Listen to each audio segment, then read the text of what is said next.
First, I want to thank Ann for setting this up. This is amazing. Just the fact that we're all here together. It's so hard to organize, to promote, and to get people to actually show up to these events. And so I just want to give a round of applause to Ann right away.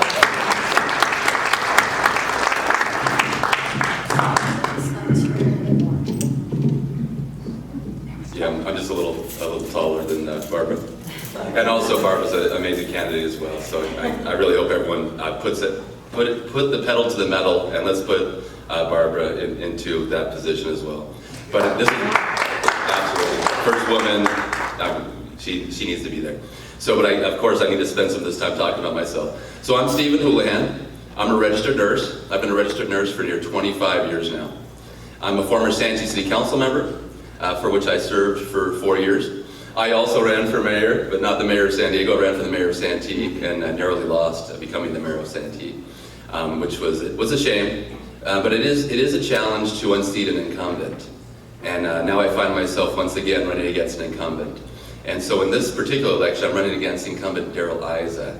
And so go ahead, you can get your booze. Yeah, absolutely. So Darrell Issa is, he's the culmination of a long line of very bad representatives for this district, which is now California 48, and what was formerly, it was California 50, for which we had Duncan Hunter, who's a local in this area, and who went down on charges of corruption. And before that, we had Randy Duke Cunningham. So we've never really had true representation, and that's a sad thing. It's a sad thing. And so partisan politics have really injured the ability for us to be represented in this area. And so as a registered nurse, I want to represent you. I am actually someone who's lived in this area my entire life. I've lived in the area for 49 years. Darrell Issa doesn't even live in this area. He lives in Vista. He was going to lose an election to Michael Levin, and so he jumped districts. And I was astonished when I learned that someone could run for a U.S. House of Representatives in a district that they don't even have to live in. And so how will he actually represent us? Now, the big thing is that the Dobbs decision overturning Roe v. Wade and taking away a woman's right to choose, this is a horrible, horrible thing. And so I am your pro-choice candidate. This is really important. This is really important. Darrell Issa, he calls himself pro-life, but to me, he's an authoritarian. And so we don't want these sorts of people telling all the ladies here how to manage their reproductive future. It's your right as a woman, as a lady, to make that decision, regardless of what the circumstances are. And so I absolutely support you. And this is a key issue for this election. It's changed the entire dynamic.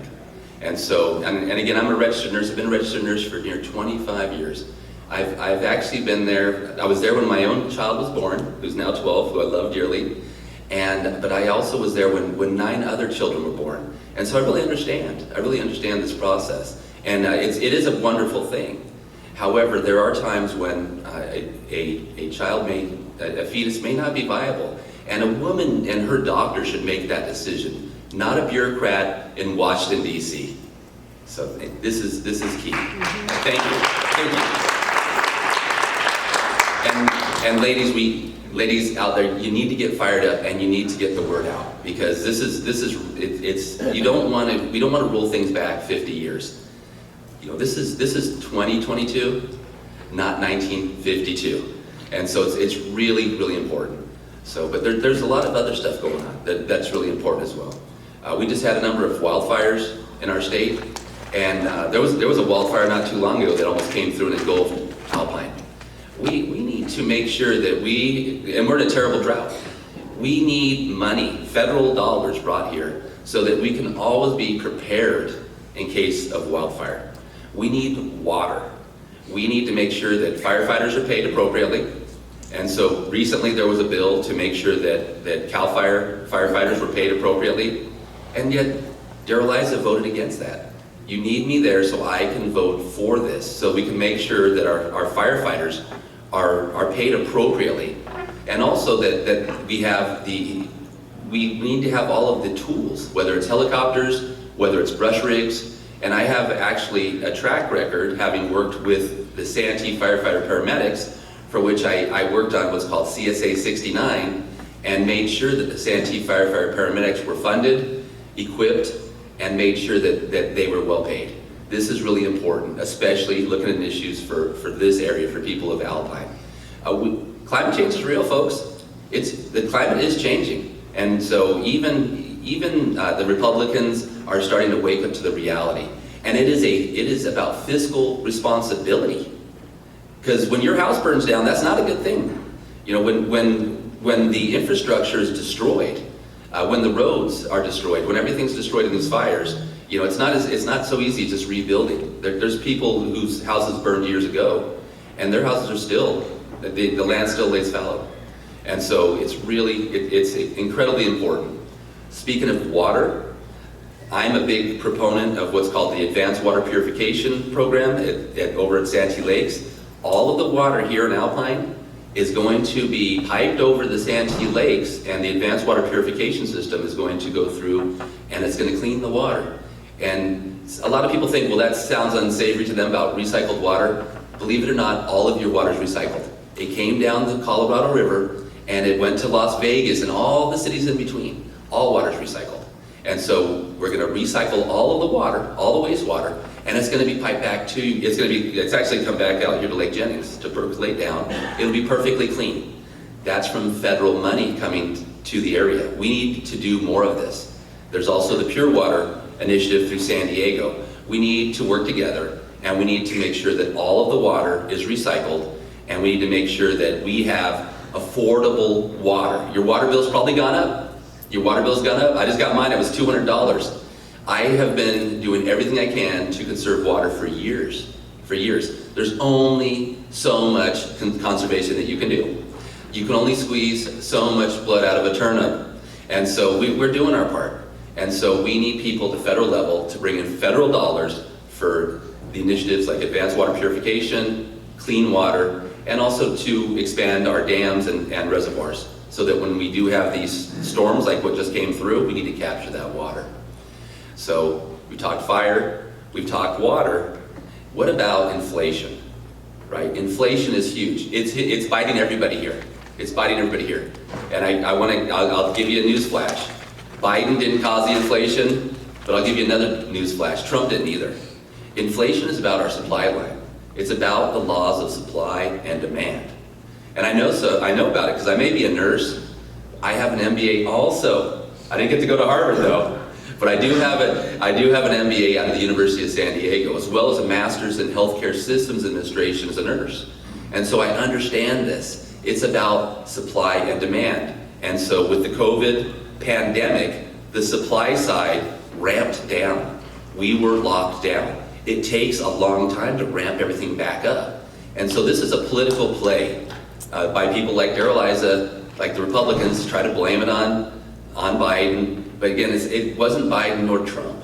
What it is it's about supply and demand. It's about economics. And so what I want to do is I want to come in and I want to help with that. I want to be bipartisan too. We need to do the right thing together. So when you see all these container, big giant ships up in Long Beach, why aren't a few of them coming down to San Diego? Why can't we put some of that infrastructure here? It only makes sense. The other thing, the international border. There's so much commerce coming across that border. But people like Darrell Issa, they want to build a taller wall. We need to build bridges. We need to get commerce coming back and forth across that border, and we need it to happen quickly. Anyone been down to the border anytime in the last couple of years? It takes hours and hours and hours to get through the border. And this is ridiculous. It's ridiculous. And I'm not here to say we should just have open borders. Absolutely not. That's not what we're talking about. But what we need to do is we need to make sure commerce can move across that border. Now, thank you. It's about supply and demand. It's not about doing like what was going on in Texas where they were stopping all the trucks 10 miles away from the border yet again. Just stupidity, complete stupidity. And again, this is by your government. This is by your congressmen, your senators, and various governments making bad decisions. We'll talk a little bit more about immigration. We need people to come and work here. And so we actually need comprehensive immigration reform. We need to take the racism out of immigration, and we need to do the right thing. Comprehensive immigration reform is very important as well. And I'm not saying, bring over people, mafiosos and people like that. What I'm talking about is bringing across the right people to do the right jobs. I'm a registered nurse. There's many Filipino nurses. And so we have a program for which we bring across nurses from the Philippines. If any of you have been to the doctor anytime recently, your doctor may have been from all over the world. He could have been from China, could have been from India, could have been from anywhere. And that's okay. That's okay. And I'm not saying that we're going to flood the border with everybody.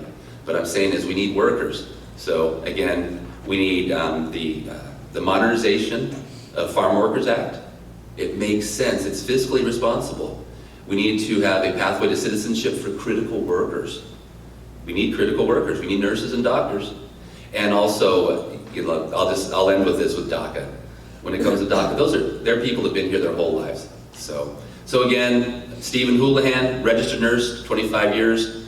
I am your pro-choice candidate, MBA, and I'm here to fight for you. So thank you for your time.